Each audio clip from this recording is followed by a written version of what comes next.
Mubeerawo nga babaka ne omusajja n'abayita baddiikuula will not meet group of crowns. Ekyo kirina bye kiraga nti ye omusajja ono atuyita atya baddiikuula. Ebimu ku bibadde bituleese naffe naye na wano tewaliwo na leadership ya parliament yavuddeyo kuyisa statement omukulu ono yetondere parliament agiyita atya group y'abaddiikuula. Tuli babaka b'abantu tusobola kubeera mubaka w'abantu ate n'obeera ng'otiitiira n'obeera nga toli confident. Eyo confidence yaffe etutwale mu maaso nga members ba parliament naddala akakiiko aka ka defense kakole omulimu gwako olw'okuba kati bo baweereza bakimanyi nti baweereza ba Katonda.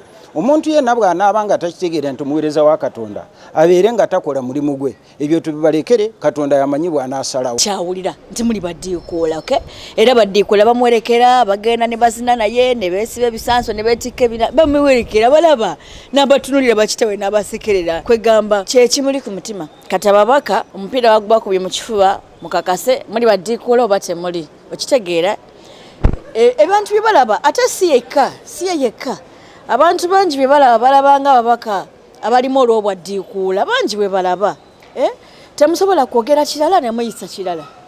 Wano juzi President Museveni taata w'omukulu oyo yavuma ababaka n'abajjolonga n'abalaga tebalina ke bali n'abagamba balidde bajeti ye balidde enguudo baliki olw'okubanga bakyusizza ne bayisa bo bye balowooza nti abantu bye baagala ne bagana ebibye ababaka ne bayomba. Bana nsobi yonna okwetaaga omuntu yenna okwapiyalinga era akakiko tekaba na nsobi yonna okwetaaga omuntu yenna okwennyonnyola bw'abanga alina reason lwaki teyandirabise oba yandirabise mu ngeri ki alina giteeka mbuwandiike nannyonnyola akakiko kennyini si kunoonyayo kibanja kya Twitter n'ogamba nze kankole ki kankalangire ekyo ate kyongerako ebibuuzo naddala ku respect ku rule of law kubanga buli alina mu ofiisi yonna ekozesa ssente z'omusolo na buli muntu yenna mu ggwanga ssemateeka waffe agamba teri ali waggulu w'amateeka. In fact ali mu ofiisi ya CDF talina immunity talina bukuumi bwa nkizo bwa nkizo nti tasobola kakibwa kuleetebwa mu kakiiko era bw'anaabanga agenze maaso n'ebigambo anaafuuka CDF asoose okuleetebwa olw'empaka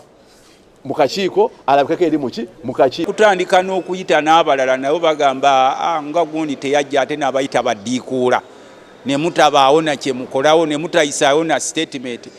Can you imagine someone generalizing parliament n'abakulembeze baffe eri waggulu? Singa ffe yali agize nti alutamaguzi ddiikuula awo nze mmala gye muhandolinga ne mugabo bandiddiikuula jangu ondozeeko wano tukubaganye ku birowoozo naye ngendo niza amaloboozi agava mu bakama bange nga basaba okwetonda kw'omukulu we buli omu ali mu kasonda yeekukumye eyo nti kamuleke kasitamwa abamu bakkakkanya ekitiibwa kyabwe ekya parliament ne batandika okugenda omusimaye tugende tusinkane muhoozi twekubye ebifaananyi bakoze eki. So parliament as clowns.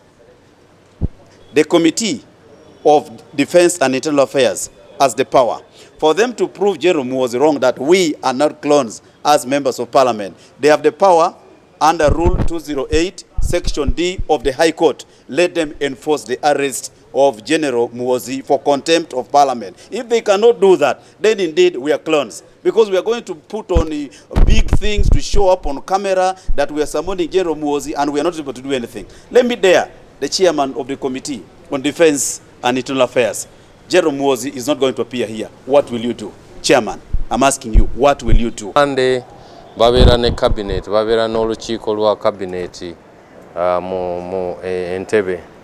So fenga committee ya defense twabawandikidde nga basaba oba tuba directing abajencha lwakubiri and then meeting again mu maaso sawa sat. CDF, yes, office ya CDF kwolo yali occupied. Unfortunately, committee nesalawo otherwise. Naye nga ffe twagala minister jene timu ye